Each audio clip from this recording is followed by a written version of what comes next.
비가 추적추적 내리는 서울의 밤거리에 지훈의 발걸음이 무거웠다. 핸드폰 화면에 떠오른 메시지. 할머니 돌아가셨어. 장례는 부산에서 치러질 거야. 가 그의 가슴을 후벼 팠다. 하지만 이어진 어머니의 통화 목소리는 칼날처럼 날카로웠다.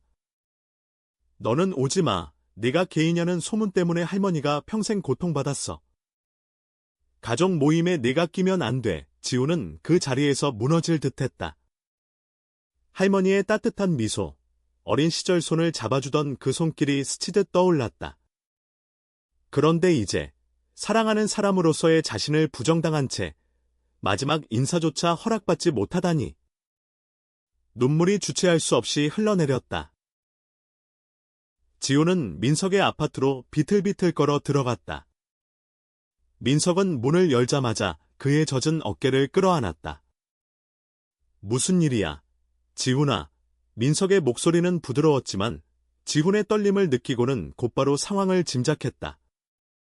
그들은 3달 전 친구 모임에서 우연히 만나 사랑에 빠진 사이였다. 서울의 번잡한 일상 속에서 서로를 지탱하는 유일한 버팀목. 지훈은 소리 없이 울며 모든 걸 털어놓았다. 할머니의 소식, 가족의 냉대, 그리고 부산행 비행기 표를 사려 해도 어머니가 항공사에 연락해 취소시킬 거라는 협박. 난 그냥 할머니를 보고 싶었을 뿐이야. 왜 나한테까지 이런 짓을? 민석은 지훈이 등을 토닥이며 속삭였다. 너 혼자서 짊어지지 마. 같이 생각해보자. 내가 도울게야. 그 밤, 그들은 창가에 앉아 비를 보며 계획을 세웠다. 비밀리에 부산으로 가는 방법? 하지만 가족의 눈이 너무 많아 공항에서조차 발각될 위험이 컸다. 다음 날 아침, 지호는 회사에서 조퇴를 하고 인천공항으로 향했다. 민석이 함께였다. 표는 내가 샀어. 익명으로. 민석의 미소가 지훈의 불안을 조금 누그러뜨렸다. 하지만 체크인 카운터에 서자 재앙이 시작됐다. 직원이 지훈의 이름을 확인하더니 갑자기 전화를 걸었다. 네. 고객님 어머니분이시죠? 표 취소 요청하셨어요. 지훈의 얼굴이 창백해졌다. 어머니가 정말로 실행에 옮긴 것이다. 민석이 재빨리 끼어들었다. 잠깐만요. 그건 오해야. 다시 확인해 주세요. 하지만 직원은 고개를 저었다. 시스템에 등록됐어요. 취소됐습니다. 지훈은 다리가 풀려 벤치에 주저앉았다. 공항의 소음이 멀어지는 듯했다. 끝났어. 할머니를 못 봐. 민석은 이를 악물고 직원을 쳐다봤다. 이 사람이 가족 장례식 가는 거예요. 제발. 특별히. 그 순간 카운터 뒤쪽에서 한 여직원이 다가왔다.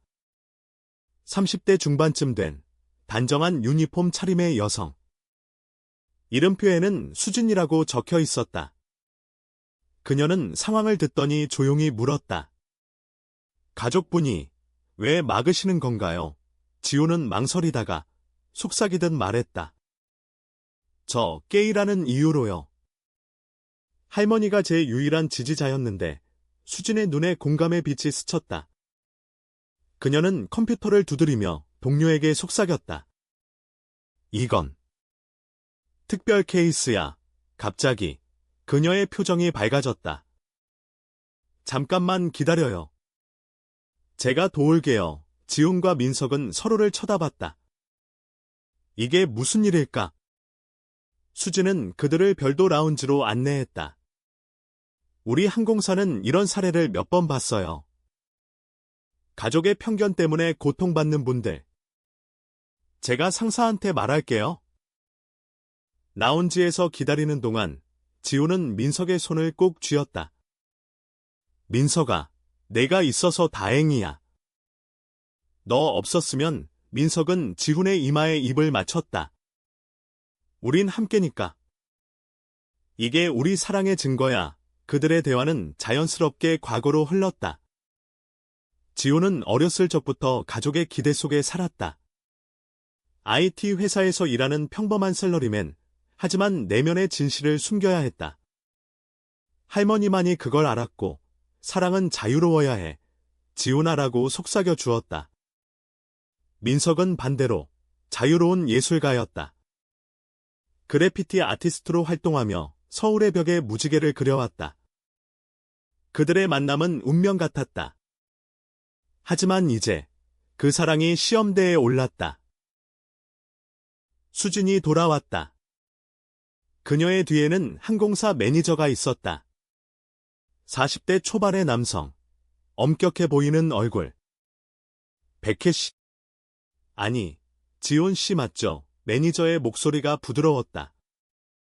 수진 씨가 설명해 줬어요. 우리 회사 정책상 가족 장례 관련 특별 지원이 있어요.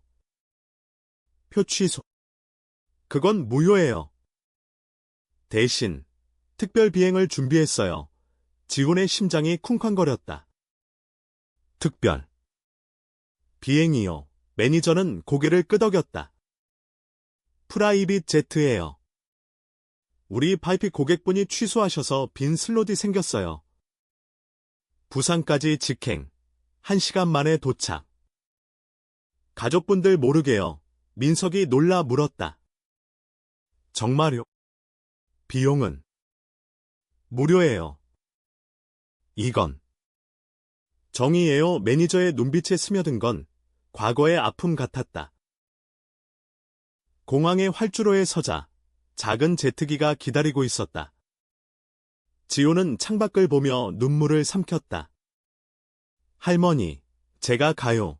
비행 중 민석은 지훈의 손을 놓지 않았다.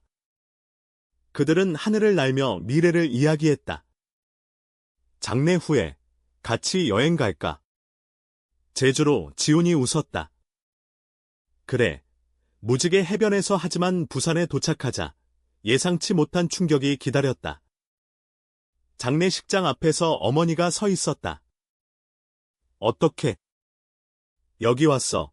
그녀의 목소리에 분노와 놀라움이 섞였다. 지훈은 민석의 손을 더 세게 쥐었다. 항공사가 도와줬어요. 엄마, 저는 할머니를 사랑했어요. 그리고 민석이를 사랑해요. 장례식장은 부산의 조용한 절간이었다. 할머니의 영정이 놓인 제단 앞에서 가족들이 모여 있었다. 삼촌, 이모, 사촌들. 그들은 지훈을 보자마자 웅성거렸다. 저 애가 왜 왔어? 소문 들었어. 거머니가 앞으로 나서며 소리쳤다. 나가. 내가 여기 있으면 할머니가 편히 못 가실 거야. 지훈의 가슴이 찢어지는 듯했다. 민석이 그의 팔을 잡아주었지만 지훈은 앞으로 나아갔다. 엄마, 할머니는 제게 사랑하라고 하셨어요. 제 모든 걸 받아주신 분이야. 왜 나를 미워하세요? 목소리가 떨렸다. 그 순간 할머니의 오빠 지훈의 증조할아버지가 일어섰다. 백발의 노인, 눈에 주름이 깊었다. 잠깐. 지훈아, 앉아라. 그의 목소리는 권위적이었다. 증조할아버지는 천천히 입을 열었다. 너희 어머니 말이 맞아? 우리 집안은 보수적이지. 하지만 할머니는 달랐어. 그녀가 나한테 말했단다. 지훈이가 행복해야 해. 그 애의 사랑이 뭐든 그녀는 내 편이었어. 방 안이 조용해졌다. 어머니의 얼굴이 일그러졌다. 아버님, 그게 무슨? 증조할아버지가 손을 들어 막았다. 오늘은 할머니를 보내는 날이다. 다툼은 그만. 지훈은 제단에 절을 올리며 속으로 울었다. 할머니의 영정에서 미소가 느껴지는 듯했다. 민석은 뒤에서 지켜보며 속으로 다짐했다. 이 가족을 바꿀 수 있을까?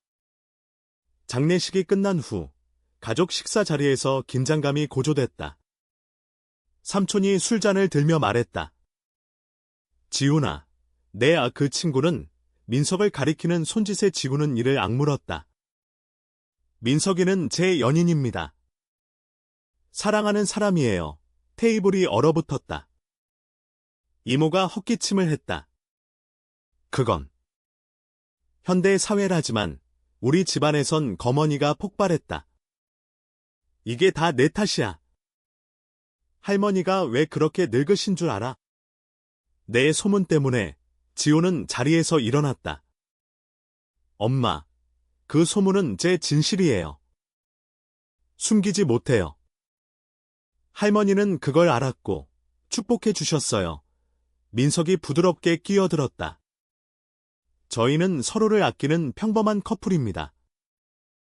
부디 이해해 주세요. 하지만 분위기는 악화됐다. 삼촌이 문을 쾅 닫으며 나갔다. 밖으로 나온 지훈과 민석은 바다를 바라보는 벤치에 앉았다. 부산의 파도 소리가 위로가 됐다. 미안해, 민석아. 내까지 끌어들여서 민석은 고개를 저었다. 아니야. 이게 우리 싸움이야. 함께라면 이길 수 있어. 그들은 키스했다. 짠바다 바람 속에서 그들의 사랑은 더 단단해졌다. 하지만 그날 밤 호텔로 돌아가는 택시에서 전화가 왔다. 수진이었다. 지훈 씨, 장례식 어땠어요? 우리 매니저님께서. 더 도와드릴까요? 지훈은 놀랐다. 이미 충분해요. 감사합니다. 수진의 목소리가 밝아졌다. 아니에요. 사실 매니저님도 비슷한 경험 있으세요. 게이시거든요. 그래서 특별히 신경 쓰셨어요. 집으로 돌아온 지우는 변화의 물결을 느꼈다. 어머니로부터의 연락은 끊겼지만 증조 할아버지의 편지가 도착했다. 할머니의 유언장에 내 이름이 있어. 만나서 이야기하자 지우는 민석과 함께 서울역으로 향했다. 증조 할아버지는 카페에서 기다리고 있었다. 지훈아, 할머니는 내가 자랑스러워하셨어. 내 사랑을 지키라고 눈물이 고였다. 하지만 가족이 증조 할아버지가 손을 잡았다. 시간이 필요해. 내가 설득할게. 그리고 이건 할머니의 유품이야. 작은 상자 안에는 무지개 색깔의 스카프였다. 할머니가 직접 짠 것, 지우는 그것을 목에 두르며 다짐했다. 이제 숨기지 않을게요. 며칠 후, 지훈의 회사에서 소문이 돌기 시작했다. 가족 장례식에 남자친구와 함께 갔다는 상사가 불렀다. 지훈 씨, 개인사지만. 회사 분위기가 지훈은 심호흡을 했다. 네, 저는 게이입니다. 하지만 제 업무는 변함없어요. 상사는 놀랐지만 고개를 끄덕였다. 알겠어. 응원할게. 그 소식이 퍼지자 동료들 중 몇몇이 다가왔다. 나도 비슷한 적 있어. 지훈의 용기가 작은 물결을 일으켰다. 민석은 그날 지훈의 집으로 이사왔다. 이제 우리 집이야. 그들의 밤은 웃음으로 가득 찼다. 하지만 평화는 오래가지 않았다. 어머니가 갑자기 서울로 올라왔다. 문을 두드리는 소리에 지훈은 긴장했다. 지훈아, 들어가도 돼. 거머니의 눈은 붉었다. 할머니의 유언을 들었어. 내가 잘못했어. 지훈은 문을 열었다. 민석이 부엌에서 나와 인사했다. 안녕하세요. 어머니는 어색하게 고개를 숙였다. 미안해. 민석 씨, 그날 그들은 처음으로 가족처럼 대화를 나눴다. 어머니의 고백. 나도 젊었을 때 아버님 때문에 숨겼어. 내 아픔을 몰랐어. 눈물이 흘렀다. 지호는 어머니를 안았다. 이제 괜찮아요. 시간이 흘러 크리스마스 이브. 지훈과 민석은 가족 모임을 열었다. 증조 할아버지, 삼촌, 이모까지 왔다. 테이블 위에 할머니의 스카프가 놓여 있었다. 삼촌이 먼저 입을 열었다. 지훈아, 미안했다. 내 사랑을 인정하게 모두가 박수를 쳤다. 민석이 토스트를 제안했다. 할머니께, 그리고 우리 모두에게 그 밤 서울에 눈이 내렸다. 지호는 창밖을 보며 속삭였다. 항공사가 아니었으면? 이 모든 게 없었을 텐데. 민석이 웃었다. 그건 운명이야. 우리 사랑처럼.